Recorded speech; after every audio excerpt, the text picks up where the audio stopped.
A Royal Respite by Tornado Firehooves. Chapter 3, Cleaning Up. It was after classes the next day. The four of the girls made their way towards Paradise Lake. Lynette was the last to arrive, and found the other fillies waiting for her. "Hey, Lynette," Bright Eyes said with a big smile. "Glad you can make it." "Are you truly glad to be here, good Bright Eyes?" Lynette replied, trying up to her. "Verily, I hope I shall be of some assistance most valuable." It was mid-afternoon when Lynette arrived at Paradise Lake, ready and eager to help all the other ponies in the cleanup. Bright Eyes, Clover, and Pats were already there, joined by several other Earth ponies of all ages. Other volunteers to help clean up the lake, Lynette realized, were all carrying large canvas bags on straps. As the equestrian filly tried up, Pats headed onto her. "This lake has gotten incredibly cruddy since last year," Bright Eyes snored, looking at the filthy wire. "So we better get started." Then all the ponies got quickly to work, digging and scooping the garbage out of the lake with gloved hose, filling their sacks. Old pop cans, crushed up fast food restaurant bags, and glass hard cider bottles all came up and out of the lake. Lynette, who had to fist a bowl full of garbage with her mouth, gagged, and coughed at some of the more noxious waste she had to pull out of the lake. "What in the world is all this garbage doing in here?" the equestrian filly spurted out. "How could such a beautiful lake become so polluted?" "It's a modern product of modern-day society, Lynette," Bright Eyes replied in disgust. "Republic's industrialization and brilliant indifference has led to a dumping of garbage and filth into our environment, contaminating everything. Ponies toss their styrofoam cups out into the wire of their truck, or chuck a disposable bowl away after they had a picnic." Pat shook her head mane. "We used to think that all the pollution in the lakes and rivers came from local factories, but most of it comes from a disposable society of uncaring equines." "But I totally agree with you, Lynette," Clover added. "This place is totally icky." Lynette stared down at the murky water in sadness. She remembered the large smokestacks on the factories she had seen around Coltonville, spewing poison into the air that could muck up the ponies' lungs. She remembered the green sludge she had seen, spewing out a waste pipe on the other side of the lake. It was enough to make the equestrian filly shiver. "Is this how all lakes and rivers would look?" Luna wondered to herself, as she fished out a broken CD case. "If we didn't have magic to handle our techno-industrial needs." It was then Lynette spotted a panicking baby duck in the lake, squawking and crying as its helpless mother looked on. The poor thing had its neck caught in a plastic pop can string. It looked like it was being choked by it. "Quack! Quack!" "Eep!" Making certain no pony was looking, she lowered her head, and levitated the pop tab from around the baby's neck, at which point the baby shook its head and swam happily towards its mother. Luna let out a exhausted sigh. Even as such a small act of magic was tiring in this magic-poor region, especially as he could constantly maintain her disguise. "Hey, Lynette, what you doing?" A voice surprised her, causing the filly to spin around quickly. "Oh, Potts," Lynette said with a sigh of relief. "It's only you." "Yeah, I noticed you kind of drifted away from the group. I wanted to make sure you were okay." "Yes, I'm very well, thank you." Luna looked back at the lake. "Potts, how can you live in such an environment and those 50? "We don't have much of a choice," the Earth pony whinnied sadly. "This is a country of Earth ponies, without magic. It's either industrial modernization, or we go medieval." "I'm starting to wonder if that's not such a bad idea," Bright Eyes grumbled, as she fished an old magazine out of the river. "Then we have clear skies and clean water, just like Equestria." "That would be terrible. We have no electricity." Clover whined in dismay. She fished an empty water bottle out of the lake. "It'd be terrible if I couldn't use my hairdryer or my mane, or after I took a shower." "Yeah, I still don't think we should give up on our modern conveniences," Pats argued, fishing an empty bun bag out of the lake.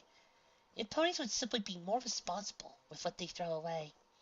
"Their Potts is correct," Lynette agreed. "They do not have magic to fix time problems, so it's best that each pony do their part to dispose of waste responsibly." "How very insightful of you, Miss Lynette." Bright Eyes raised an eyebrow. "Perhaps you're smarter than I previously thought." "I shall take that as a compliment, good Bright Eyes," Lynette replied with a smile. The three ponies continued to work in silence for several minutes, before Bright Eyes spoke up. "So, Lynette, I heard you and Lancer would be going out this weekend?" Bright Eyes said coldly. boring out what was on her mind. Lynette turned a deep shade of red, looked as she wanted to hide.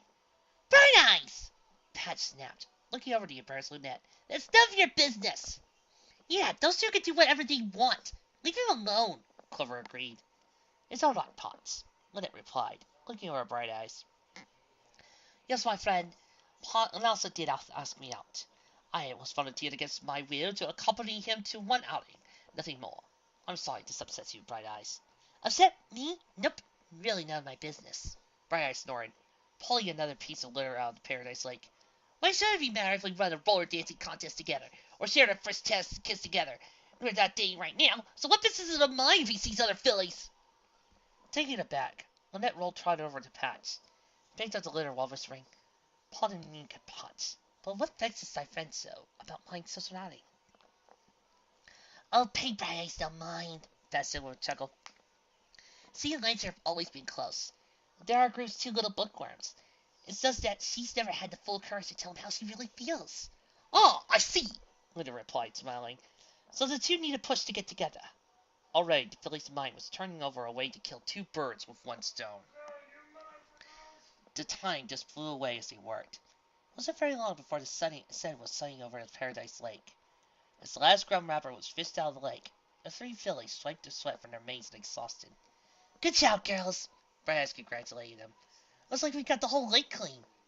The water is still shiny, Clover agreed, as the sunset reflected off the surface of the water. Certainly, we have accomplished a great deal today, Lynette replied with a smile.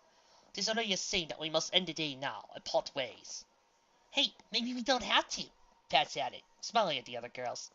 Sweetheart said we could come over to her place tonight after we were finished. Why don't we have a sleepover? Yeah, that'd be fun, Clover agreed. Will I come, Bright Eyes? What about you, Lynette? Count me in, Bright Eyes agreed. I'm glad to hang out more. Lynette thought for a moment, then slowly nodded. Indeed, I should be most happy to join thee. Must, however, inform my sister of my whereabouts for the evening. Lynette trotted over to the payphone at the picnic's pavilion, went to the receiver, and put a jangle into the slot. Celestia was laying on the couch, having just come home and flopped over to school and was done for the day. Turning the TV on, she laid her head down on the sofa's armrest. And that was our latest hit by Pony Donna, the sing it's sensation. Dazzle, the Green Main hostess of PTV, putting on screen. Now, don't touch that dial on your telly, because up next you'll be covering the ongoing scandal of Minute Vanilla, the pony who lip sings all his greatest hit songs. Get off the damn screen, Dazzle, the disheveled princess grumbled, taking another sip of Dr. Ponyper. Put the music back on. I want to see that dancing stallion's fighting again. It was at this point the phone rang, scratching her flank with her hoof. Celestia levitated the cordless receiver over to her. Celeste here. What do you want? Sister, is that now? Lynette's concerned voice came over the phone. That sound is awful. Yeah, it's me, she belted out. The 5 sodas she drank all reacted at once. Make it quick, Luna. I got 2 frozen burritos in the microwave. Alright, I was just going to tell Thee I'm going to attend a sleepover at She House tonight and... Lynette heard the sound of microwave buzzer going off in the background. Okay, sis. Have fun. Bye! Celestia abruptly hung up on her. Microwave burritos, Lynette thought to herself. It's a good thing I'm not returning home tonight, considering what happens whenever Celestia eats those things. Well, girls, I shall be joining thee tonight, Lynette told the others. Yay, sleepover! The 3 fillies shouted in unison, before galloping back towards Bright Eyes in the parking lot. Lynette trotted over to them, thinking to herself, from fighting the Chancing King, to standing up to Discord, and rooting equestrian dignity, to lying on the couch watching PTV, getting smarts at Dr. Ponyper, and admitting various gossips from eating reheated microwave toss. Lynette shook her mane. Oh, sister, how the mighty have fallen. The card ride was certainly a novel experience for Lynette, as he never rode in one of the mechanical contraptions before. The other girls let her ride in front seat, as she stuck her head out the window, letting the breeze blow through her mane. This is so amazing, Lynette whispered beneath her breath in awe. Oh, come on, Lynette, Clover said with a laugh. It's only a car ride. It wasn't long before the 4 girls were back at Sweetheart's house, a blue 2-story cottage with a pink roof. Sweetheart's parents greeted them at the door, warm smiles on their faces. Hello, girls, come on in. Her father, a white stallion with a caster sister Kmart, greeted them. Please, make yourselves at home. I've got the popcorn maker warmed up, My mother told them with a smile. give me about an hour, and we'll have warm buttery bowl for each one of you. The three of them trotted upstairs. A sweetheart came out of her room. Hi, everybody. Thanks for coming over, The filly said with a smile. I have never been to a party of slumber, Lynette told the Dennyvixen. Tell us, what does one do? The three other fillies looked at each other in surprise, and all backed towards each other with ever smiles. Make our time, they said in unison. Oh dear, Lynette gulped, as the other girls went for eyeliner, lipstick, and hairbrush. What? Was actually a pleasant experience. It wasn't long before Lynette was sitting on a pillow, face full of mud, and her hair done up in curlers. She was shocked at how much she enjoyed such a girly activity. I was currently listening to Bright Eyes talk about her time as a foreign exchange student. And I actually thought the Polly and Easy Ponies were going to eat me. Bright Eyes said with a laugh. Either that or feed me to a volcano. Why would? Lynette replied. It is a wonder that did not cause a diplomatic crisis with Tropical Island. Oh, that's nothing, Pat said with a sigh. Did you know Clover over here almost ruined her sister's wedding? She was convinced the groom, Cheval, was cheating on her sister Meadowlark. You just had to bring that up, didn't you? Clover groaned. I'd like to forget about that little fiasco, you know. Wait a second. Cheval, the famous stage actor from the island nation of Francais? Luna's eyes went wide.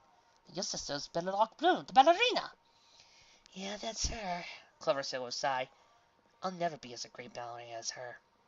Verily, thou should not be striving to be like unto thine sister. Rather, thou shouldst try to be as best as she can be. Lynette told the filly, putting her hoof on hers. But it is me. Nothing good can come from jealousy of thine sibling, an experience I know far too well. Do you have any funny stories, Lynette? Sweetheart asked the questioning filly. Well, no. Lynette struggled to find an answer. When I was being angry and unreasonable one time, my sister mooned me. The other four fillies sat there and stared at her for a moment, and all three burst out laughing. The size of her flank must have been a sight to see, Bright Eyes giggled. Good story, Lynette, Sweetheart told her, trying to control her laughter. You're really fun to talk to. At that point, there was a knock on Sweetheart's bedroom door, interrupting their little gossip session. Must be my parents with the popcorn, Sweetheart whinnied. Come on, it's open. It was then that the three little fillies, armed with pillows, slowly exploded into the room. Sugar, cream, peaches! Sweetheart yelled at the three pink-winged fillies. What are you doing in here? Grass Peaches is summer pine, Peaches yelled. Pillow fight! The other one yelled. Before Luna even had time to act, she had a face full of pillow.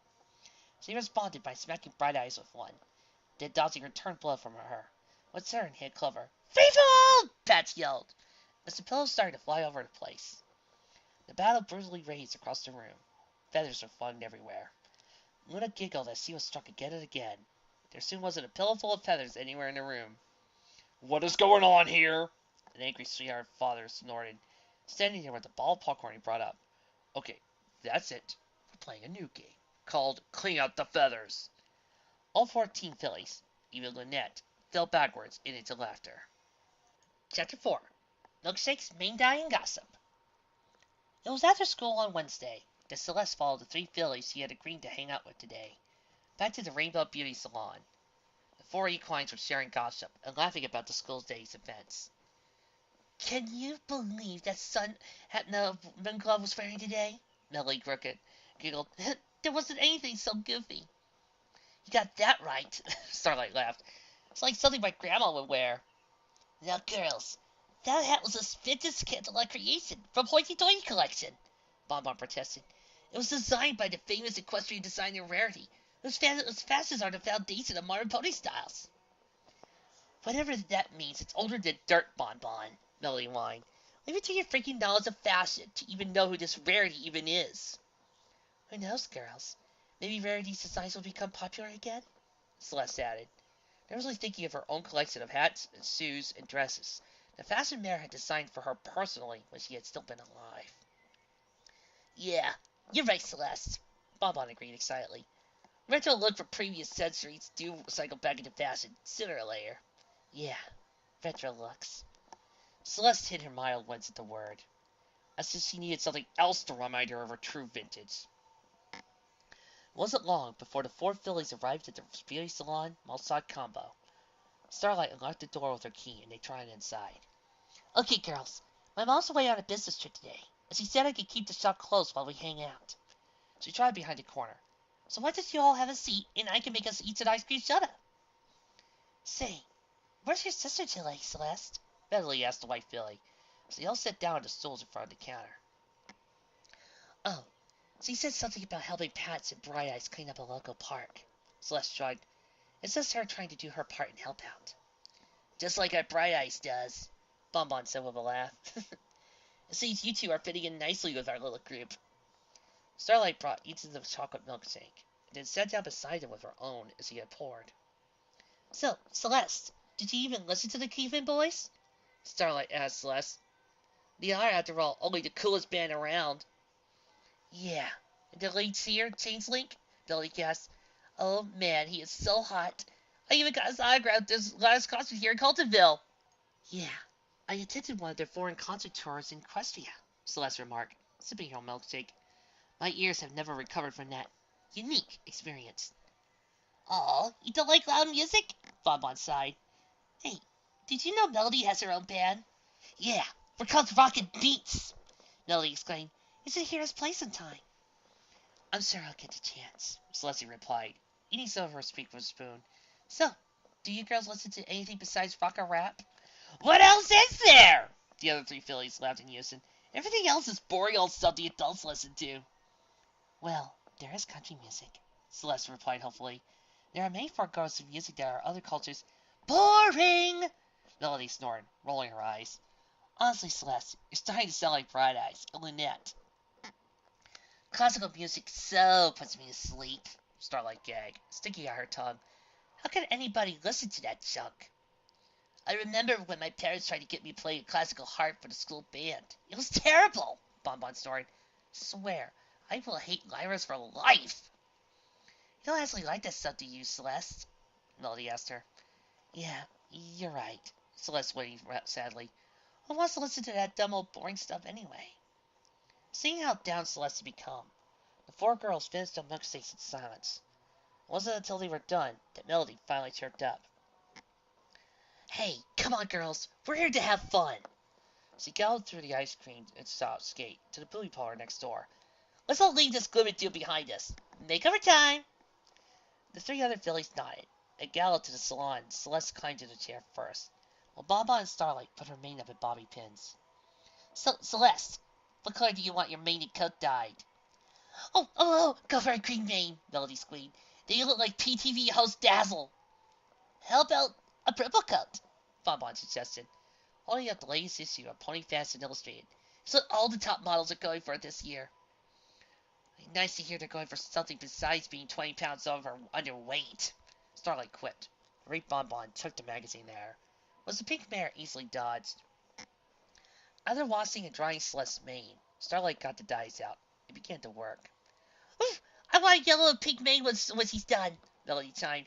I want to go for Princess Rosie like this week. Oh, that's right, Celeste. We never told you. Starlight exclaimed. We just happen to know some royalty. Princess Rosie of the Isle of Pony. You all know Princess Rosie? Celeste asked nervously. Starlight rubbed the dye through her mane. You're actually friends with her? Sure, Bonbon replied, munching on a cookie she had grabbed at the ice cream shop. She grew up here in Coltonville. She was a friend of Pat's from the orphanage they were both in. After Pat was adopted into a family, Rosie lived there until she was in her teens, Melody replied. Her parents finally discovered their missing daughter, and she's been living the life of royalty ever since. Come to think of it, isn't she coming back to visit us next week? Starlight asked. We'll have to introduce you to our royal friend. Celeste felt her stomach tighten in a knot. She had heard the long-missing Princess Rosie had been rediscovered at a Coltonville orphanage. I had no idea she and her sister would meet their old commoner friends. Rosie was best friends with Cadence, visited the royal Canterlot court all the time. Oh dear, this is not good. If Rosie sees me, she'll know me on the spot, Celeste thought to herself in a panic. Hey, you may have heard your royalty wish to look like Melody, Bonbon whinnied. I'm gonna dye my mane pink, so it'll look like Queen Skyshimmer of Dream Valley. Oh yeah, that unicorn is so gorgeous. Way younger and prettier than those old nags from Luna and Celestia. Sorry, agreed. Just love to know her secret for going shine on her mane. Celeste frowned in anger, furious over the age crack. and also for being compared to that accursed queen from that accursed kingdom that was Equestria's greatest rival. The noive of these fillies. Then Bonbon asked her, "Speaking of Celestia, Celeste, you're from Equestrian Upper Crust Society. Have you ever met Princess Celestia or Luna?" "Yeah, what are they really like?" Melody chimed in. The knot in Celeste's stomach tightened even worse. "I've met Celestia once or twice at the summer celebration," she worded dismissively. "She's nothing special." "I'd love to meet one of the Alcorn princesses," Starlight added dreamily. "Even if they don't race the sun and moon, it'd be awesome to meet such two renowned and ancient ponies." Celeste again winced at the use of ancient to describe her, but she kept her cool. He looked up at Starlight. "Listen, I know that you and Ace are close. I know you heard about the fact that he asked me out. Starlight, I wanted to say Don't worry, Celeste. It's okay." Starlight sighed as he started to dye the white filly's coat. "Ace and I aren't joining the hip. He doesn't pay much attention to me anyway." "Yeah, we all have trouble with our guys," Melody quipped. "Clover and Pats are always having some problem or another with Dandy and Buddy." "Not me, though," Bonbon bragged, stuffing a hooful of chips to her mouth. "My boyfriend and Timmy Chester never have any trouble." "Really, Starlight?" Celeste asked. "You don't mind me studying him?" "Not at all," Starlight replied sweetly. "His life is his own to live. If he tells us another filly over me, well, just have to live with it, don't I?" "Thanks, Starlight." Celeste smiled at her. "You're the best." "Not a problem," Starlight replied. "Anyway, looks like your mane and color done." The pink filly took the towels off of Celeste, and the other filly whose present gasped in shock. "Oh my goodness!" Bonbon whinnied. "That doesn't look like what I imagined it would. I don't think I want to dye my mane or coat anymore." "Me neither," Bonbon agreed, dropping another donut she was eating in shock. "This makeover has officially become a massive disaster." Seeing her reaction, Celeste spun around in the salon chair and mirror. Her eyes went wide.